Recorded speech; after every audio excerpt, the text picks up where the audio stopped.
네, 그 6월 모의고사 총평. 이번 모의고사 좀 어려우셨죠? 그 2차 1교시 과목이 조금 인상적이었을 겁니다. 체감 난이도, 요거 제가 그림으로 한번 표현을 해봤습니다.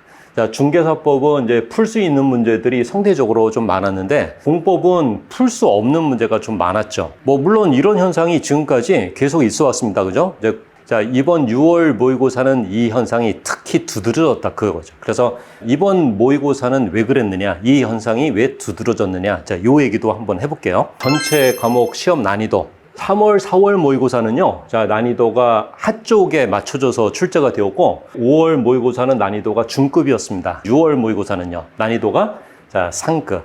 여기 뭐 29, 31, 자, 34회 때 출제가 되었던 난이도를 모델로 해서 이제 출제가 되었기 때문에 좀 어려웠을 겁니다. 합격률이 20% 초반대가 나오는 어렵게 출제가 되는 이제 요 유형. 자, 요 유형대로 출제가 될 때는요, 그 방식이 정해져 있습니다. 자, 보십시오. 1차, 2차가 모두 어렵게 출제가 될까? 아니면은 1차만 어렵게? 아니면 2차만 어렵게? 어느 쪽이겠나요? 자, 2차만 어렵게 출제가 되는 게 보통입니다. 자, 2차 과목 보십시오. 2차 과목이라고 해서 물론 뭐 모든 전체 과목이 다 어렵게 출제가 되는 건 아니고 2차 1교시에서는 보통 요 공법이 타겟이 되고요. 2차 2교시에서는 공시법, 세법이 또 어렵게 출제가 될 때도 있어서 우리 시험이 어렵게 출제가 되면은 공법과 공시법 또는 공법과 세법이 어렵게 출제가 된다. 요게 이제 전형적인 출제 패턴입니다. 자, 그래서 일단은 1차 과목 쪽을 보시면은요, 상급 문제나 뭐 극상 문제를 제외하고, 자, 중하급 문제만 집중을 한다면, 거기다가 당문과 유튜브에 올라와 있는 자, 찍기 기술을 적용한다면은 한 70점 안팎의 점수 정도는 자, 얻는데 크게 어렵지 않았을 거다. 저는 이제 그렇게 생각합니다. 자, 그래서 1차 과목은 뭐 그럭저럭 무난하다. 이번 시험에서. 자, 2차가 문제일 겁니다. 2차 1교시 상급 뭐 극상 문제를 제외하고 중하급 문제에 집중을 해봤더니 자, 내가 맞출 수 있는 문제의 개수가 공법은 19개. 많이 부족하잖아요. 솔직히 우리가 중급 하급 문제라고 해서 자, 남김없이 팍팍 긁어서 다 맞추나요? 그건 또 아니잖아요. 여기서 또 한 두세 문제, 서너 문제는 실수합니다. 그러면은 요걸 어떻게 해결하느냐? 어떻게 메꾸느냐? 자, 메꾸는 방법 뭔가요? 바로 옆에 제일 친한 친구, 든든한 친구, 중개사법. 자, 점수 부족한 거 충분히 나눠줍니다. 그래서 자, 중개사법이 부족한 점수를 보충해주고, 그 다음에요. 이 찍기 기술. 자, 이 친구도 든든합니다. 생각보다 아주 든든합니다. 그래서 자, 중개사법이, 그 다음에 찍기 기술 방법이 자, 이 공법의 부족한 점수를 메꿔주고도 남는다. 자, 65점에서 70점 정도의 점수는 얻을 수 있지 않을까. 어렵게 출제가 되었다 하더라도요. 뭐 2교시도 마찬가지입니다. 2교시의 경우도 중하급 문제에 집중을 하면은 자, 공시법에 맞출 수 있는 개수가 자, 간당 좀 부족하다는 느낌이 듭니다. 자, 이거 어떻게 해결할 건데요? 이것도 옆 친구 세법의 도움을 빌리나요? 그럴 수도 있으나 세법 점수가 이 공시법에 모자라는 점수를 이렇게 나눠줄 만한 여력이 없는 분들도 생각보다 많습니다. 그래서 이 공시법 같은 경우에는요, 이 세법을 그렇게 믿으면 안 됩니다. 그럼 누구한테 소문을 내밀어야 되냐? 좀 아쉬워도요, 저 옆집에 있는 중개사법 점수요. 자, 이 점수를 좀 가지고 와야 됩니다. 자, 중개사법은 마음이 넓어서, 자, 우리 2차 과목은 하나다 하면서, 자, 부족한 점수가 몇 개야 하면서 공시법에 모자라는 점수를 자, 보태는 이런 상황이 보통 대부분의 합격자들이 사용하는 방식이다. 결론, 난이도 상급으로 출제가 되었을 때, 자, 1차가 깐깐하게, 꼬장꼬장하게 출제가 되는 게 아니라, 자, 2차의 난이도가 조절되고 있다. 그래서 2차 과목에서 있죠, 어려운 과목을 대처하는 요령을 항상 여러분들이 염두에 두고서 시험을 치르면은 당황하지 않고 안정적인 점수를 얻을 수 있다. 자, 그 얘기를 한 겁니다. 그 특별 게스트를 한 명 데리고 왔어요. 반갑습니다. 공법 강의하는 김이상입니다. 공법이 어렵게 출제가 될 때 극상 문제하고 네. 상급 문제의 개수가 이렇게 20개, 21개 정도가 되면은 이걸 문제에 표시해 보죠. 이렇게 돼요. 한 문제는 푸는데 한 문제는 못 풀고, 풀고 못 풀고, 풀고 못 풀고. 이런 식으로 그나마 낫습니다. 풀고 못 풀고 이러면 정말 멘붕 오거든요. 욕하지 마십시오. 아는 것만 풀어오세요. 아는 것만. 그러면 돼요. 공법은 이 범위를 넓힌다고 이게 점수가 올라가는 게 아니거든요. 맞출 수 있는 것만 맞추면 되거든요. 그래서 제가 볼 때는 이게 공법 하나만 보는 게 아니라 중개사법이라든가 다른 과목과 연계되어 있기 때문에 만약 공법이 정말 어렵게 나왔다 그러면 중개사법의 점수가 좀 올라갈 겁니다. 그런 식으로 해서 보완해서 하셔야지 자꾸 양을 막 가져와야 되나 뭐 그렇지. 그럼 절대 안 되거든요. 이 공법의 그 성격을 그렇게 딱 정해주는 게 우리 수험생 입장에서 정말 중요한 그래서 거예요. 저는 맨날 그러잖아요. 라인 잡아주면 그 범위 내에서만 하라고. 절대 넓히지 말라고. 그럼 버리는 거라고. 버리는 것까지 공부할 필요 없거든요. 학교 가는데 이상 없습니다.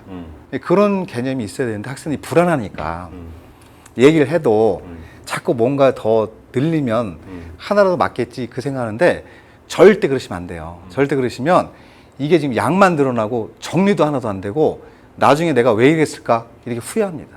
그래서 절대 지금 가르쳐드리는 그 범주 내에서만 찾아도 점수 나오거든요. 그러니까 요런 건 특별한 경우 빼고는 일반적으로 나온다고 보시면 돼요. 그러니까 결론적으로 요 극상 문제, 못 푸는 문제는 범위를 늘려봤자 못 푼다. 못 푼다. 그 다음에 자 모의고사 성적표 점수만 보면서 예, 공법 50점, 아 공법이 약하네, 여전히 약하네 이렇게 보시면 안 되고, 자 공법은 점수는 조금 훌륭해 보이지 않지만은 석차율이 5%다. 이거 되게 훌륭한 점수잖아요. 그럼요. 잘하신 거죠. 네. 엄청 잘하신 거죠. 예. 자 그럼 이 결과가 나온 이유는 이번에 공법이 어려웠으니까. 네, 엄청 어려웠다는 얘기죠. 네. 어려웠으니까 50점만 맞아도 상위 5% 안에 든 점수니까 아주 준수하고 훌륭한 점수다. 그래서 야, 점수보다는 석차율에 의미를 두자. 그래야 부족한 과목이 발견이 된다. 점수를 보고 공법 이러면 안 되고 석차율을 보고 중개사법이 내가 조금 부족하구나 라고 판단을 하셔야 이 모의고사 성적표를 잘 보신 거다. 요걸 더 열심히 하셔야 되겠네요. 그렇지. 예. 부족한 과목 발견하면은 목표를 어떻게 잡겠느냐. 자, 중개사법 점수를 80점으로 끌어올리자. 아니면은 석차율을 30% 안으로 진입시켜보자. 이 둘 중에 하나로 목표를 잡아야 되는데, 자, 석차율을 30% 안으로 끌어들이자. 네, 그 목표를 잡으셔야 돼요. 네. 그래야 이 중개사법 점수가 좀 어렵게 나오든 쉽게 나오든 객관적으로 내 학업 성취도가 나와요. 그러니까 그렇죠. 요 석차율을 좀 잘 보자. 7, 8월 그 날씨가 엄청 덥습니다. 여러분들이 공부하시냐고 엄청 고생 많이 하시는데 조금만 참으시면 시원한 가을에 합격증이 보일 겁니다. 조금만 힘내서 화이팅 하십시오. 화이팅! 네, 7, 8월 과정 간단하게 말씀을 드릴게요. 이제 오전반에 진행되는 핵심 요약반하고 이어서 보는 모의고사반 두 과정이 이제 우리 방문각 홈피에 이렇게 업로드가 될 건데, 요 핵심 요약반의 개념은요, 방문각에서 진행된 상반기 과정 전체를 깔끔하게 효율적으로 총복습하는 과정이다. 짧은 시간에. 이렇게 보시면 됩니다. 주의할 거에 두 개가 있는데, 하나는 요 7, 8월 과정에서 벗어나가지고 개인 공부 계획을 세우시면 안 됩니다. 어떠한 개인 공부 계획도 요 핵심 요약반보다 능률적이거나 효율적이지 않다. 혼자 공부하시다가 오시면은 여러 가지로 후회되는 내용들이 많거든요. 그래서 요 핵심 요약반에서 이탈하시면 안 된다. 그 다음에 이제 핵심 요약반을 거쳐서 실전 모의고사반이 진행되는데, 이 모의고사의 개념도 여러분들이 오해하시면 안 됩니다. 요것도 주의할 점인데, 자 보십시오. 이 모의고사반에서 진행되는 문제들, 이 문제들이 어떤 성격을 갖고 있느냐? 자, 기출문제를 응용한 실전 연습 과정이냐? 아니면은 새로운 출제 유형을 추가하는 심화 학습 과정이냐?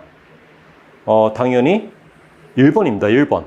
이거를 심화 과정으로 오해하시면은요, 우리 공부 범위는 끝도 없이 늘어나게 되고, 이거는 수험 공부가 아니라 학문을 연구하는 방향으로 방향을 잃게 되는 거거든요. 그래서 이 강사별로 뭐 출제가 예상되는 문제들을 주관적으로 만들어서 그 문제를 푸는 과정이 절대 아니라는 점, 요거 강조합니다. 그래서 우리 방문각 상반기 과정을요, 그럭저럭 그렇게 성실하게 따라오고 참여하신 분들은요, 이 7, 8월 모의고사반이 그리 생소하거나 그렇지 않습니다. 실전 연습하는 과정이죠. 그래서 성취도도 느껴지고 보람도 느껴지고 하는 겁니다.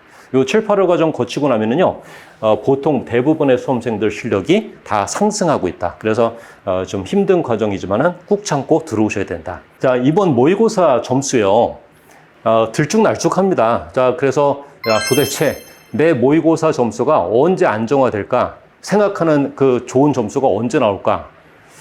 어떻습니까? 요 7, 8월 과정 있잖아요. 요 7, 8월 과정 거치고 나면은 9, 10월 모의고사쯤으로 들어가면은, 자, 그때서야 이제 안정적인 점수가 나오니까 아직은 좀 이르다는 거. 자, 이 6월 모의고사 점수를 가지고서 여러분들이 너무 허탈해하고 의미를 많이 부여하고 그러지 마시고요. 다시 심기일전해 가지고요. 자, 7, 8월 과정 들어오셔가지고요. 그냥 씩씩하게 해나가시면 됩니다. 예, 그렇게 해서 요 7월, 8월 지나고 나서 자, 9월 모의고사쯤에는요. 좀 편안한 모습으로 이제 내 마음으로 내 모의고사 점수표를 볼 수 있을 거다. 이번 6월 모의고사 좀 쉽지 않았을 텐데 고생하셨고요. 좀 쉬고서 7, 8월 과정 대비를 하겠습니다. 네, 고생하셨습니다.